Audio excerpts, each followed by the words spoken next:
'Cause you move mountains, you cause walls to fall with your power. Perform miracles, and there is nothing that's impossible. Shalom semuanya. Saya diminta Ibu Lia untuk sharing sore hari ini. Pertama-tama saya mengucapkan terima kasih kepada Tuhan Yesus yang memberi kesempatan. Kita semua adalah hamba-hamba Tuhan. Amin. Tadi Pak Pendeta sudah sampaikan. Jadi kapan saya siap diminta, walaupun kita bukan full time, tapi belajar gitu kan, belajar meresponi panggilan Tuhan. Saya sendiri adalah profesional, tapi saya mau memberikan hati kalau Tuhan mau pakai buat mau apa aja, mau jadi singer kah, mau sharing atau apa, ya pokoknya saya menuruti aja, obey aja gitu. Saya dikasih waktu 20 menit, jadi nggak bisa panjang lebar, lain kali ada kesaksian, cuman kali ini saya berdoa. Kemarin waktu Ibu Lia minta untuk saya sharing, saya tanya Tuhan apa ya yang saya mau sharingkan, soalnya katanya bebas gitu kan. Hari-hari ini memang Tuhan lagi taruh di hati saya itu mengenai Matius 25. Pak Pendeta pasti dan semuanya pasti tahu mengenai cerita Matius 25 ayat 1 sampai 13 mengenai 5 anak darah yang bodoh dan 5 anak darah yang bijaksana.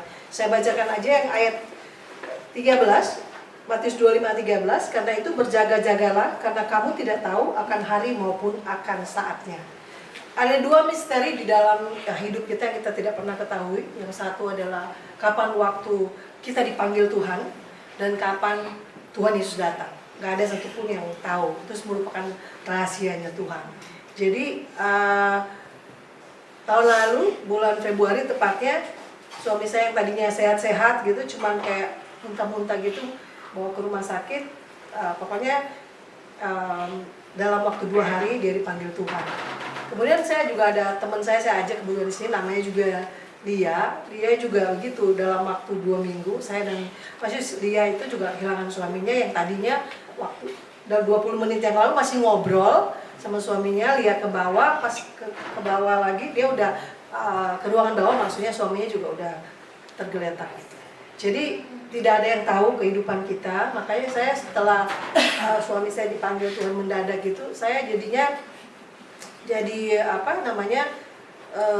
melihat bahwa kehidupan ini semuanya hanya sementara dan kita nggak pernah tahu kapan kita pulang, kapan Tuhan Yesus datang. Apalagi hari-hari ini kita melihat ya, tadi Bapak Pendeta sudah sampaikan bahwa banyak tanda-tanda akhir zaman, sehingga itu juga yang saya renungkan. Hampir setiap hari saya renungkan bahwa kalau dilihat keadaan dunia bukan tidak semakin baik, tidak seperti 10 tahun yang lalu. Kita tidak tahu apa yang akan terjadi besok, sehingga firman Tuhan ini yang menjadi rema dalam kehidupan saya pengen bagikan sore hari ini, yaitu mengenai 5 anak darah yang bijaksana dan yang bodoh. Mungkin karena waktunya nggak panjang, jadi singkat aja. Dan saya percaya Bapak Ibu juga semua di sini sudah sempat tahu atau baca dan sangat tahu mengenai cerita bahwa ada dibagi 5 darah yang bijaksana dan yang bodoh. Singkat ceritanya, yang mereka menanti-nantikan sang mempelai, masing-masing punya minyak di dalam pelitanya, tetapi yang 5 itu minyaknya ada ekstra minyak, sementara yang 5 lagi ya cuman seadanya aja minyaknya. Sehingga pada waktu mempelai itu datang, karena mereka nunggu mempelai itu belum datang, jadi mereka tertidur, mungkin capek nunggunya, ya udah tertidur. Akhirnya pada waktu teriak, mempelai datang, baru semua kebangun tiba-tiba. Dan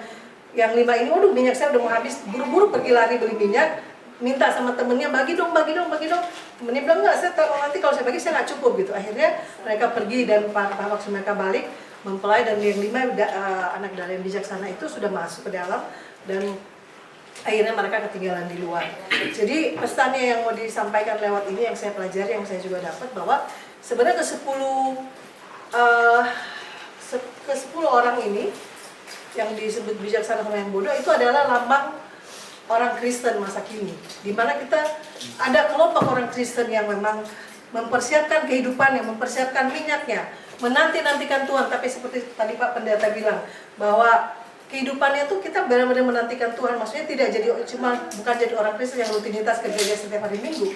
Karena firman Tuhan katakan, tidak semua orang juga yang nanti akan masuk ke surga. Amin. Kita semua diberi, maksudnya Yesus datang buat kita mati buat kita semua, dan kita semua diberi keselamatan. Namun keselamatan itu harus kita jaga dan harus kita kerjakan. Tidak semata-mata terus kita habis itu masuk surga, kecuali kita baru terima Yesus sekarang terus tiba-tiba dipanggil, ya itu lain. Tapi selama kita masih diberi kesempatan hidup, berarti kita harus menjaga kehidupan kita, menjaga keselamatan itu, hidup sesuai dengan firman Tuhan, sehingga pada waktu Tuhan Yesus datang, kapan aja kita dipanggil, kapan aja Yesus datang, kita semuanya sudah siap. Inti message-nya dari pesan ini tuh seperti itu. Jadi karena waktunya tidak panjang, jadi saya cuma mau ingatkan lagi bahwa mari kita check up rohani. Kita kan biasa mungkin setiap tahun ada rutin, setiap 6 bulan check up jasmani kan, ke dokter, ke rumah sakit. Ada yang sampai ke Singapura, bolak-balik, ngapain mau check up, atau ke Malaysia, atau bahkan lebih jauh lagi ke Amerika. Tapi kita, apakah kita juga check up rohani gitu? Check up rohani maksudnya, apakah kita melihat kehidupan kita gimana nih ya, kalau Tuhan Yesus datang nanti malam, atau saya dipanggil nanti malam, saya dalam keadaan apa? Misalnya kita check up rohani, iya ya, gue masih ada simpan kemarahan sama itu orang. Kalau gue lihat, sebenarnya gue udah ampuni, tapi kalau gue lihat dengar suaranya aja gue masih enek, gue masih sebel gitu. Jadi kita cek lagi diri kita ini, kita sebenarnya kekristenan kita hari-hari ini itu dalam keadaan dimensinya yang mana nih, gitu. Jadi supaya pada waktu Yesus datang, yang kita sangat tahu bahwa waktunya sudah sangat dekat, cuma memang tidak ada yang tahu persis kapan dia akan datang. Tapi kita melihat keadaan yang ada sekarang ini, bahwa waktunya sudah tanda-tandanya sudah banyak. Dan dari kita lihat tanda-tanda itu, kita jangan memang keadaan sekarang lagi susah, memang keadaan lagi nanti juga oke lagi. Jadi kita tetap bebal seperti tadi yang hamba Tuhan sudah sampaikan. Tapi mari kita melihat semua kejadian yang ada di dunia ini sekarang ini, keadaan semakin tidak baik. Mari kita lebih justru seperti yang bijaksana, mempersiapkan kehidupan kita sedemikian rupa, supaya pada saat Tuhan Yesus datang tiba-tiba, atau pada saat kita misalnya tiba-tiba harus pulang, harus dipanggil namanya dan pulang, kita udah dalam keadaan siap. Karena kita nggak tahu kapan waktu kita itu. When is our turn, we never know kan. So anytime, any minute, it can be happen to any one of us gitu kan. So makanya lebih baik kita hidup sungguh-sungguh sama Tuhan. Selalu cek rohani setiap hari. Saya pulang kerja, pulang kantor, udah capek, tapi sebelum tidur saya merenung tadi itu gimana. Oh tadi kayak saya lagi ada gosip ya, orang nggak masuk mau gosip sebenarnya, cuma tahu nggak ini begini. Jadi kita tendensi, oh ya masa sih gitu-gitu. Jadi tendensi begitu. Jadi atau apalah, ngomongin orang, atau we do something bad yang cuma Tuhan dan kita yang tahu, orang lain tidak tahu mungkin. Jadi selalu cek rohani kita, cek keadaan diri kita. Kita dalam keadaan apa gitu? Apakah kita menyimpan dosa? Ada menyimpan dosa yang orang lain juga nggak tahu, cuma kita dan Tuhan yang tahu. Jadi sore hari ini saya nggak panjang lebar karena waktunya cuma singkat 20 menit. Cuman saya diingetin Tuhan aja untuk menyampaikan ini kepada kita semuanya, termasuk saya juga diingatkan bahwa mari hari-hari ini adalah is a crucial time. Firman Tuhan katakan selama masih dikatakan hari ini, maksudnya kita semua masih bernapas, berarti kita masih diberi kesempatan untuk kembali kepada Tuhan dan hidup benar, hidup sungguh-sungguh melekat kepada Tuhan. Karena at the end of the day, kalau saya pikir apa sih yang mau dicari di dunia ini, maksudnya kita ada makan, ada pakaian, like how much do you want to spend for clothing, for bags, for do you have everything? Mau ngapain lagi after all you have everything gitu. Banyak orang yang kehidupan sementara di dunia ini, dia mati-matian, mempersiapkan segala sesuatunya buat acara ini, acara itu, acara sono. Tapi giliran mau ibadah, malas sih, kayak mau hujan gitu. Nggak ada lah, aduh panas di luar, jam 3 lagi Bulia bikinnya.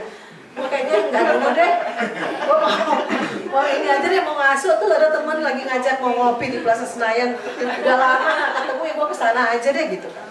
Tapi kalau kita memang benar-benar fokus, tadi seperti Pak Pendeta bilang, fokus kepada Tuhan, nggak mau mulai sekarang gue mau cari Tuhan sungguh-sungguh, cari perkenanan Tuhan dalam kehidupan kita. Memang kita selama masih hidup di dunia ini tidak luput dari salah dan dosa, tapi ada Roh Kudus yang menuntut kita. Waktu Roh Kudus bilang, lu salah lu begini, kita berbalik, kita aduh ampuni Roh Kudus, ampuni Tuhan, saya tidak sengaja. Ada dua hal, ada orang yang kita jatuh di dalam, kita tidak sengaja, kita tiba-tiba jatuh di dalam dosa. Sama ada lagi satu lagi, suka tinggal di dalam dosa. That's the two different things. Ya, kalau selama masih manusia masih berdiri daging-dagingan, tidak luput kadang-kadang kita selewol atau tiba-tiba kita melakukan hal yang tidak berkenan dengan Tuhan, tapi kita langsung disadarkan Roh Kudus, kita langsung minta ampun. Tapi kalau suka tinggal di dalam dosa, that's different thing. Ya udah, Roh Kudus sudah tegur, orang udah tegur, bolak-balik ke gereja, pendeta kok bisa ngomong yang sama, tapi kita bebal, kita masih suka tinggal di dalam dosa, ya udah, belum mau berubah gitu. Jangan sampai kita lagi begitu, tiba-tiba Tuhan call our name, your time, gitu. Karena waktu kita sudah dipanggil Tuhan, kita gak ada waktu lagi untuk kita bertobat, udah that's it. Makanya firman Tuhan selama dikatakan hari ini, sekarang nih, saatnya kita masih hidup, masih diberi kesempatan datang ke tempat ini, mari kita kalau Tuhan menegur kita bertobat, kita kembali ke apa yang Tuhan mau. Makanya the most important thing selalu kita mesti baca firman, karena apa sih yang Tuhan mau yang ada di firman Tuhan. Kalau kita nggak baca firman, bagaimana kita tahu yang Tuhan mau itu seperti ini kan? Jadi dengan firman nggak bisa cuma seminggu sekali ke gereja that's it. Tapi kita mesti benar-benar baca dan minta Roh Kudus kasih kemampuan untuk melakukan. Karena kalau dengan kemampuan kita sendiri, saya nggak mampu, Tuhan mau mengampuni dia. Kayak dia terlalu jahat sama saya, Tuhan, apa yang dia buat, udahlah, speechless. Cuman karena saya mengasihi Tuhan, Roh Kudus kasih saya kemampuan untuk saya bisa mengampuni dia. Pasti bisa akhirnya. Karena bukan kemampuan kita, Roh Kudus yang memberikan kita kemampuan. Yang penting kita mau, karena firman Tuhan katakan, mendekatlah kepadaku, maka aku akan mendekat kepadamu. Jadi ada usaha, maksudnya ada usaha untuk kita berjalan mendekati Tuhan. Bukan cuma kita di sini aja ya, tenang-tenang terus, aduh Tuhan gini gitu segala macam. Tapi kita nggak mau berusaha mau hidup di dalam firman Tuhan. Jadi yang pertama, supaya kita tahu bagaimana sesuai dengan Tuhan, kita harus baca firman dan hidup sesuai dengan firman Tuhan, dengan punya persekutuan dengan Tuhan yang intim, dan minta terus Roh Kudus untuk memampukan kita untuk hidup di dalam firman Tuhan. Itu saja yang bisa saya sampaikan. Tuhan Yesus memberkati.